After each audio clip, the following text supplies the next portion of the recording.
کبھی کبھی غفلت چڑھ جائے نا تو ان اللہ والوں کی باتیں بڑا اثر کرتی ہیں. میں نے بھی کچھ چیزیں رکھی ہوئی ہیں، جب دل میں محسوس کرتا ہوں نا کہ کوئی غفلت چڑھنے لگی ہے تو میں پڑھتا ہوں ان لوگوں کو کھول کے. میرے محبوب پاک کے صحابہ میں سے ایک نام حضرت سعید بن عامر کا بھی ہے. گورنر بنایا تھا یا عامل بنایا تھا حضرت عمر نے انہیں، ایک صوبے پورے کا. آپ کے گورنر ہاؤس کے پاس سے گزرے تو گورنر ہاؤس پیدل چل نہیں سکتے آپ، اتنا بڑا ہے. تو یہ وہ گورنر تھا کہ ایک دفعہ مال غنیمت بہت زیادہ آیا تو حضرت فاروق اعظم نے اس صوبے کے لوگوں کو کہا کہ ایک شخص جو مالیات کا وزیر تھا، وزیر خزانہ تھا، اس کو جناب عمر فاروق رضی اللہ تعالیٰ عنہ نے کہا، وزیر خزانہ اس صوبے کے جہاں حضرت سعید بن عامر گورنر تھے، کہا کہ غریبوں کی لسٹ بنا کے بھیجو، میں فنڈ لگانا چاہتا ہوں. تو جب لسٹ بن کے آئی تو چوتھے نمبر پہ گورنر صاحب کا نام بھی لکھا تھا.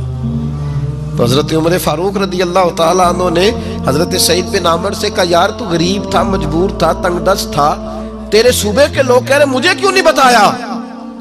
حضرت سعید لگے، عمر پہلے تو وہ بندہ مجھے بتا جس نے میرا پردہ کھولا ہے. وہ بندہ تو بتا، میں جانوں، میرا رب جانے، میں غربتوں کے رونے چونکوں میں کھڑا ہو کے نہیں روتا. میرے پاس کو رنج و علم ہو تو میں اپنے رب کی بارگاہ میں عرض کرتا ہوں، میں اپنے محبوب کو بتایا کرتا ہوں، میں غربتوں کے رونے دنیا داروں کے سامنے نہیں روتا.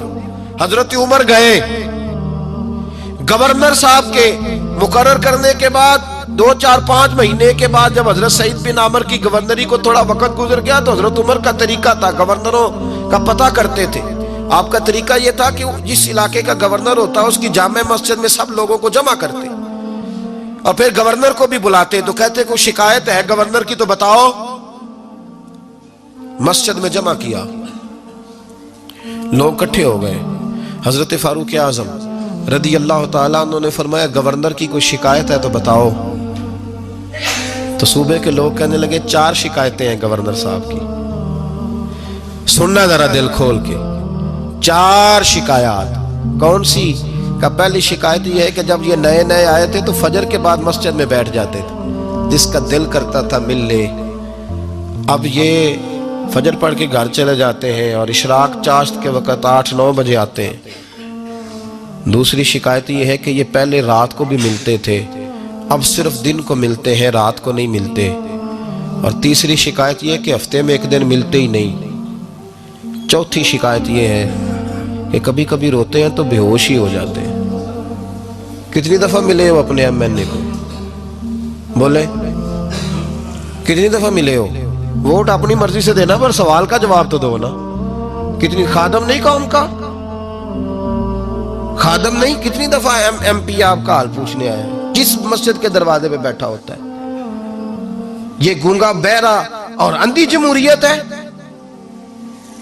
رنگ وہی بہتر ہے جو محمد عربی کے غلاموں نے ہمیں عطا فرمایا ہے صلی اللہ تعالی علیہ، اور یہی چراغ جلے گا تو روشنی ہوگی. حضرت سعید بن عامر گورنر، اور میں اکثر کہتا ہوں اسی دھرتی پر یہ وہ نور والے لوگ تھے جنہیں میرے رسول نے نور عطا فرمایا تھا. یہ ہے تربیت میرے نبی پاک کی. حضرت عمر نے گورنر کی طرف دیکھا، فرمایا بتائیں جناب آپ کی شکایت آئی ہے. پہلی شکایت یہ ہے کہ آپ پہلے فجر کے وقت ملتے تھے، اب اشراق چاشت میں ملتے. حضرت سعید بن عامر رضی اللہ تعالیٰ عنہ کہنے لگے حضور اگر آپ نہ ہوتے کوئی اور پوچھتا تو میں کبھی نہ بتاتا. حضور میری مجبوری یہ ہے کہ میری بیوی بیمار ہو گئی ہے اور معذور ہو گئی ہے ٹانگوں سے. میں غریب آدمی ہوں، نوکر نہیں رکھ سکتا. اس بھلی مانس عورت نے 30 سال میری نوکری کی ہے، اب وہ بیمار ہو گئی ہے تو کیا میں اس کو چھوڑ دوں؟ میں سویرے اٹھ کے اپنے گھر میں جھاڑو دیتا ہوں، برتن دھوتا ہوں، آٹا گوندتا ہوں، روٹی پکاتا ہوں اور اپنی باوفا بیوی کے منہ میں لقمے ڈالتا ہوں.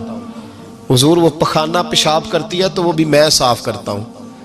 وہ میری ذمہ داری جو ہوئی تو ذرا دیر ہو جاتی ہے. بس پہلے سوال کا جواب آیا تو لوگ کہتے ہیں ہمارے جسم کے رونگٹے کھڑے ہو گئے. پھر کہا آپ کی دوسری شکایت یہ ہے کہ آپ ہفتے میں ایک دن ملتے نہیں. تو حضرت سعید بن عامر کہنے لگے حضور کاش یہ لوگ مجھے رسوا نہ کرتے، کاش سریعام نہ پوچھتے تو میرے اور میرے رب کا راز تھا، یہی بہتر تھا. فرمایا